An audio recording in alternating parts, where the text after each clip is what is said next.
எல்லா கட்சிக்காரங்களும் காலையில இருந்து சாயங்காலம் வரைக்கும் அங்க இருக்காங்க. திமுக இருக்கான், அதிமுக இருக்கான், காங்கிரஸ்காரர் இருக்கான், பிசிகாரர் இருக்கான், நாம் தமிழர் கட்சி இருக்கு, பிஜேபி இருக்கு. தாவேகாவை காணும். யார் இதுக்கு காரணமோ அவங்க காணும்.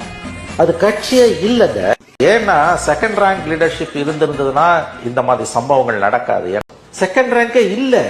ஒரே ஆளு நான் தான். மதுரை கிழக்கு, மதுரை மேற்கு, மதுரை வடக்கு. நான் இப்ப சென்னையிலேயே நான் பார்த்தேன், அதிமுகவுடைய ஆட்கள் உட்கார்ந்துருந்தாங்க, திமுகவுடைய ஆட்கள் உட்கார்ந்துருந்தாங்க. கிட்டத்தட்ட 7-8 பூத்தை நான் வந்து சர்வே பண்ணேன்.